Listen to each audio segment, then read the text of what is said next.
Hello, everyone. Frank Spengler here for ADRA Canada, and so glad that you are joining us for these series of lessons on how to take better photographs, how to take a great video. We want to be able to teach you how to send us amazing video that we can edit into videos that we can share with our partners, our donors, so that they can be inspired to give more to the projects that we're working on around the world.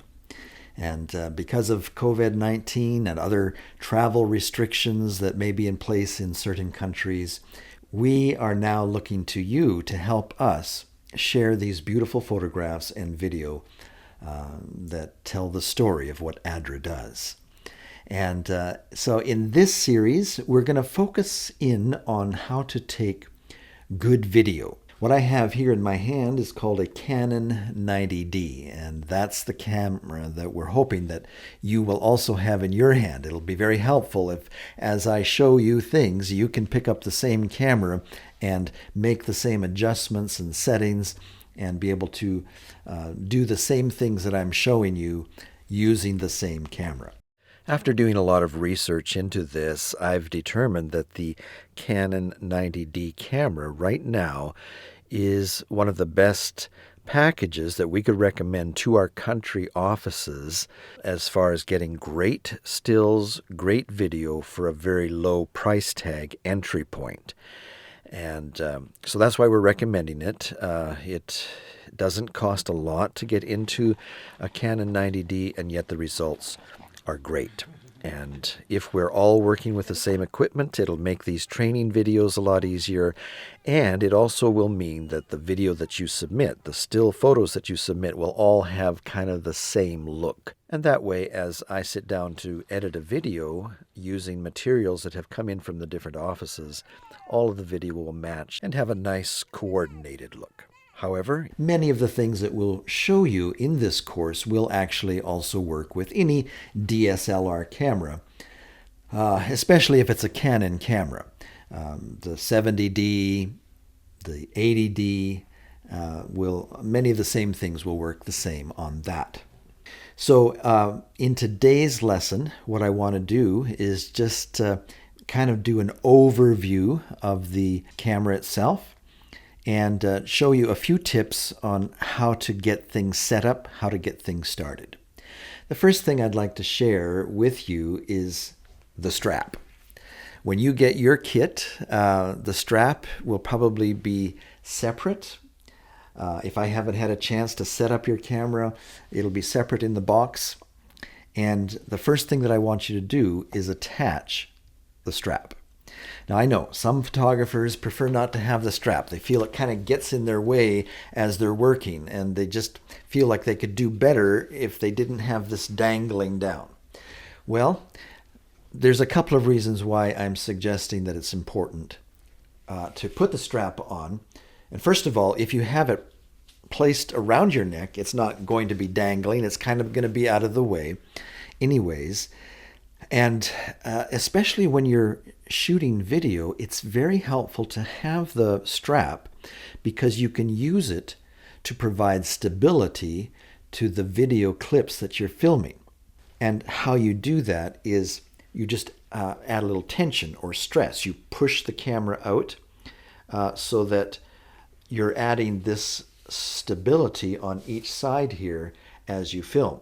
And so now, as you take your shots, it's not going to be as wobbly or bouncing around as much because you've added that tension there, and it helps you get that smooth shot as you're filming. Even when you're walking around taking shots, if you have that tension there, your shots are going to be that much smoother as you're walking around getting shots.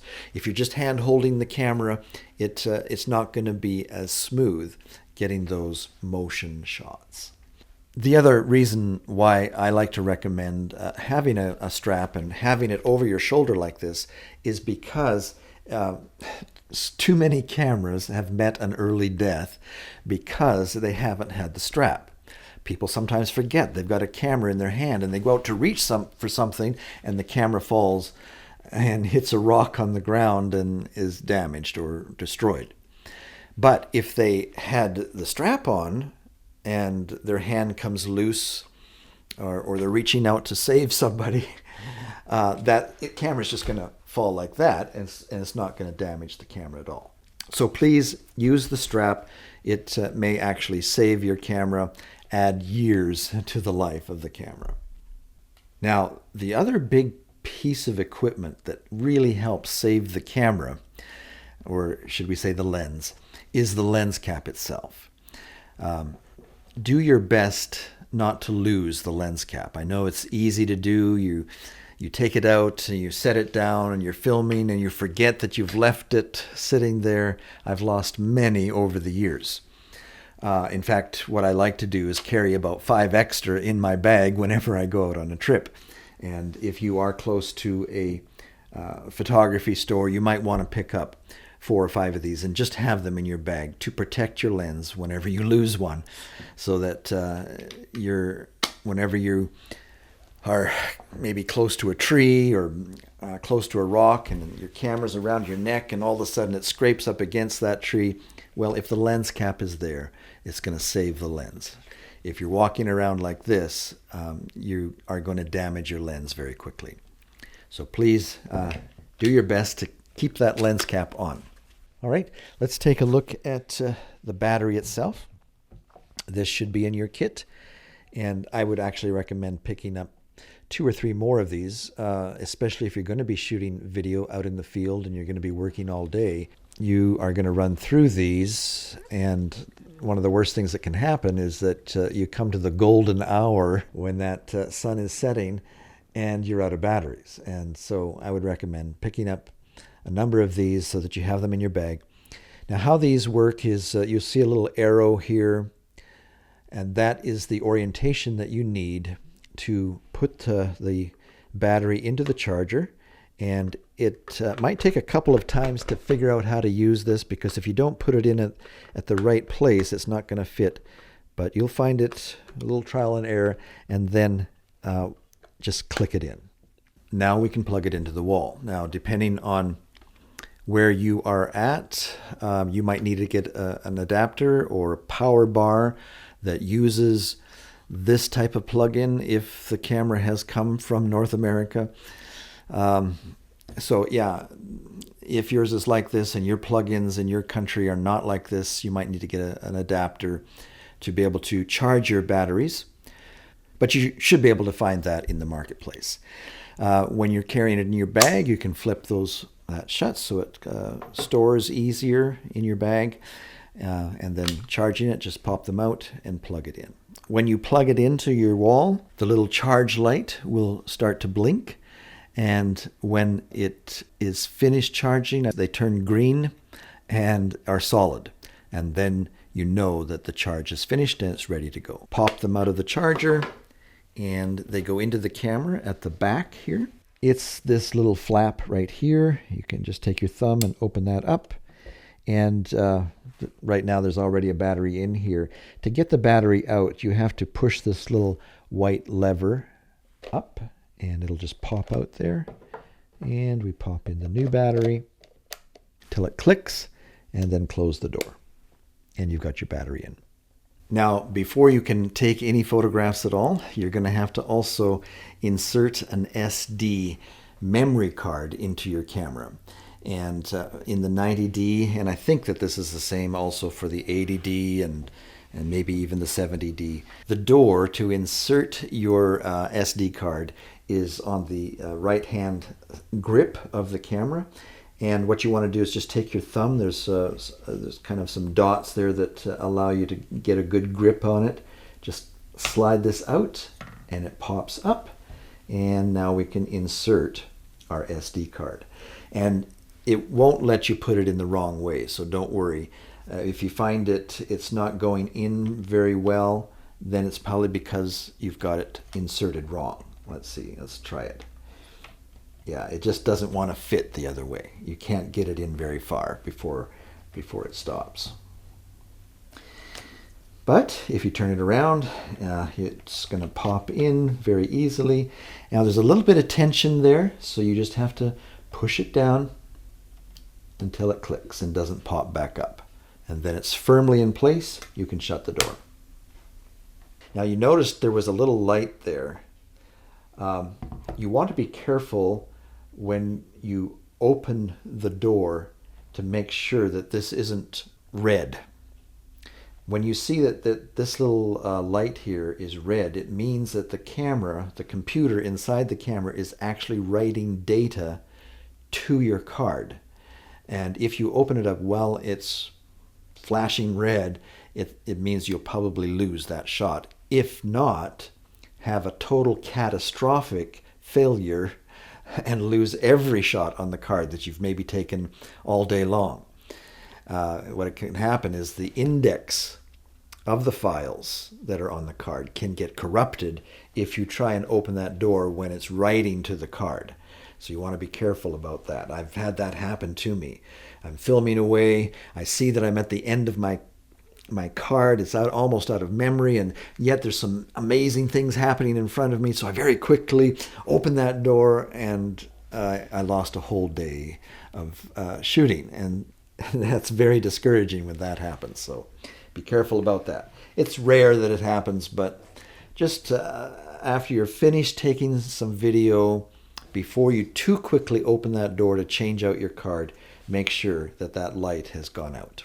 All right, to turn on the camera, you've probably noticed the off-on button here on the 90D, and this is the way it is for most Canon cameras. It's right here. In fact, I think most DSLR cameras have the off-on button there. Let's open up our screen here. And what we want to do, first of all, is format the card. And we need to do that with the menu setting. And how we do that is just press the little menu button there. And depending on where your mode wheel is set, will determine what menu options you have here. And it'll also change if you have your system here set to taking still photographs in rather than the video. If we turn on the menu on again, you'll see that there are different menu options when you have it set to the camera, and different options when you have it set to the video camera setting. So if you're wanting to shoot video, this little dial has to be set to the red camera. If you're shooting stills, you have to turn it to the white camera. But for now, what we want to do is format our SD card. That's the first thing that you need to do. We always want to make sure that the card that we use, if you have a number of different cameras or you have friends that's sharing their cards with you, you always want to make sure that the SD card is formatted for the camera that you're working with. It's not always necessary, especially if you're staying within the Canon family, but it's still a good idea to format the SD card in the unit that you're actually going to be filming with, just in case it writes to the SD card in a particular or peculiar way compared to other cameras. And so that's the first thing that we want to do, is format the SD card in the camera that you're going to be using it in. Now, there's a number of different ways that you can navigate the menu. If you've got a Canon camera, especially, you can do it just with your finger on the screen.